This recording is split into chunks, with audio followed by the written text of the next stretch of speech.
Salam, damai di lengan Yesus, sahabat firman yang diberkati Tuhan. Kita jumpa pada pelajaran rohani yang ke-8 dengan judul Terang dari Bait Suci.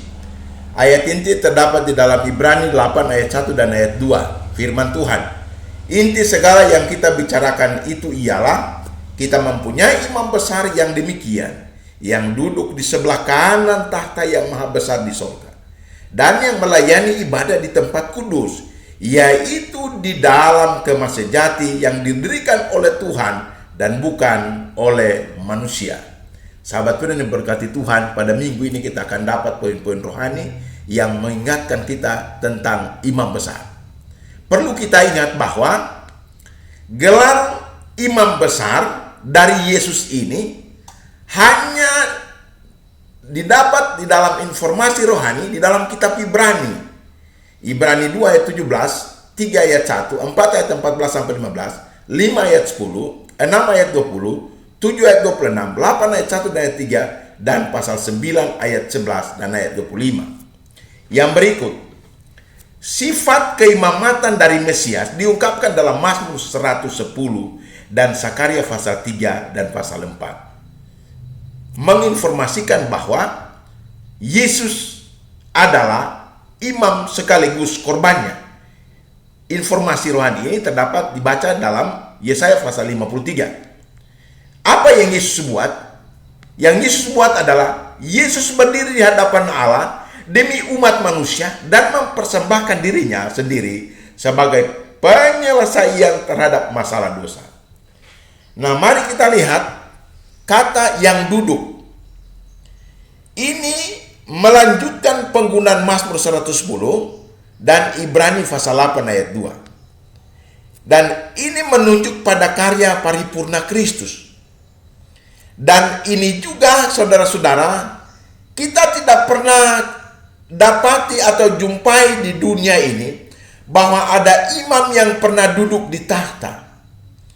Yang hanya duduk, yang berhak duduk di tahta adalah raja-raja di dalam Ibrani 1 ayat 3. Namun sahabat firman, informasi rohani pada minggu ini kita dapati bahwa hanya satu-satunya imam yang ada duduk di takhta, dia adalah Yesus Kristus. Dan jabatan imam yang duduk di takhta ini oleh Yesus Kristus adalah untuk selama-lamanya. Kalau raja, ya, takhta yang diduduki oleh raja hanya beberapa periode. Namun imam Yesus Kristus duduk di takhta ini untuk selama-lamanya. Sebagai imam dia turut merasa dengan orang-orang percaya yang mengalami pencobaan, dan Yesus Kristus melayani atau menolong dalam keperluan umat-umat manusia yang percaya kepadanya.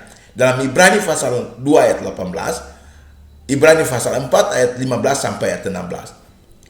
Nah, informasi berikut sahabat firman bahwa Yesus hidup selama-lamanya untuk senantiasa menjadi perantara bagi mereka yang dengan iman datang kepada Allah oleh Yesus Kristus. Ibrani 7 ayat 25. Akhirnya sahabat firman, ia akan menyempurnakan keselamatan orang-orang percaya. Ibrani 7 ayat 25, Ibrani 9 ayat 28, Ibrani 7 ayat 25, dan 9 ayat 28. Nah, setelah Kristus sendiri menanggung hukuman atas dosa-dosa kita, sahabat firman, dia mempersembahkan hidupnya sebagai korban.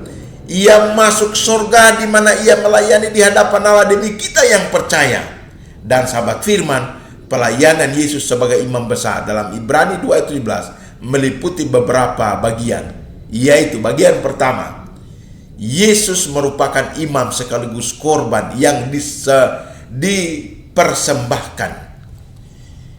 Buktinya adalah ia mempersembahkan dirinya bagi semua orang sebagai korban yang sempurna karena dosa, dengan mencurahkan darahnya dan mati sebagai pengganti orang berdosa. Ibrani 2 ayat 17 sampai 18, 4 ayat 15, 7 ayat 26 sampai 28, Markus 10 ayat 45, 1 Korintus 15 ayat 3, 1 Petrus 1 ayat 18 sampai 19, 2 ayat 22 sampai 24, dan 3 ayat 18. Nah, di hari pendamaian, informasi yang kedua, Yesus menjadi perantara perjanjian baru yang lebih baik, supaya semua yang telah terpanggil dapat menerima bagian, dapat menerima warisan, yaitu warisan kekal yang dijanjikannya bagi orang-orang yang percaya. Ibrani pasal 9 ayat 15 sampai ayat 22. Mari kita lihat informasi perjanjian lama dan perjanjian baru. Ini dapat senantiasa menghampiri Allah dengan penuh keyakinan. Informasinya adalah, sahabat firman, bahwa manusia yang berdosa memiliki kesempatan untuk menghampiri Allah dengan penuh keyakinan dan iman kepadanya.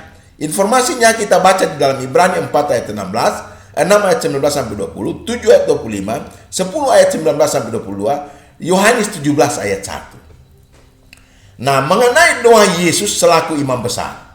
Yang ketiga, ia berada di surga di hadapan Allah untuk memberikan kasih karunia Allah kepada kita yang percaya. Ibrani 4 ayat 14 sampai 16. Nah, sahabat Tuhan yang berkati Tuhan, mari kita perhatikan informasi yang sangat luar biasa ini. Bahwa oleh kasih karunia, ia memberikan kepada kita melalui Yesus. Dan Yesus memperbaharui kita di dalam Yohanes 3 ayat 3. Dan Yesus mencurahkan Roh Kudusnya ke atas kita dalam Kisah 1 ayat 4, Kisah 2 ayat 4 sampai 30 dan 33. Informasi yang keempat, bahwa Yesus bertindak selaku perantara di antara Allah dengan semua orang yang telah melanggar hukum Allah dan mencari pengampunan serta pemulihan hubungan dengannya. 1 Yohanes 2 ayat 1 dan ayat yang kedua. Kalimat tempat ia tinggal sekarang. Di mana tempat tinggal Yesus Kristus?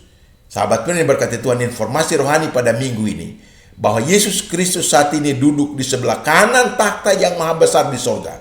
Artinya, di sebelah kanan Allah yang agung di surga. Apa yang dibuat? Di sanalah sang pengantara ditempatkan, dan ia memiliki seluruh wewenang serta kuasa, baik di surga maupun di bumi. Inilah, sahabat firman, pahala atas semua penghinaan yang telah diterimanya. Dan apa yang, mari informasi selanjutnya kita dapat dalam firman ini, bahwa ia menggunakan wewenang ini demi kemuliaan Bapaknya, bagi kehormatannya sendiri, dan demi kebahagiaan semua orang kepunyanya.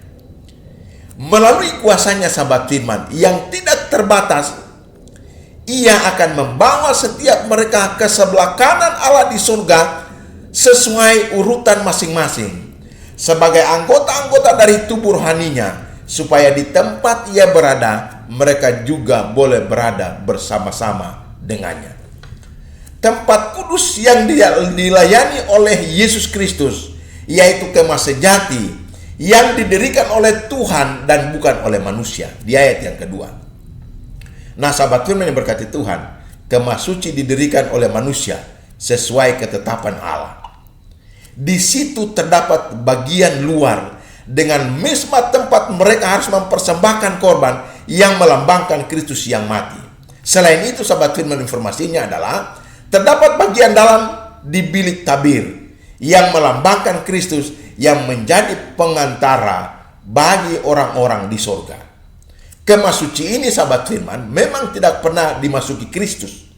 Namun setelah menggenapi karya penebusan di dalam kemah sejati, yakni tubuhnya sendiri, ia sekarang menjadi pelayan di tempat kudus itu, yakni tempat maha kudus, kemah sejati di surga. Di sana ia membela perkara umatnya, sahabat firman, serta ia menjadi pengantara di antara Allah dan mereka, supaya dosa-dosa manusia dapat diampuni, serta pelayanan mereka diterima berkat pengorbanannya. Sahabat pun yang berkati Tuhan, sangat luar biasa. Informasi terakhir dari firman ini, bahwa Yesus Kristus tidak berada di surga sekedar untuk menikmati kekuasaan dan martabat tinggi belaka. Namun apa yang terjadi di sana? Sebaliknya, Dia sebagai imam besar bagi jemaatnya.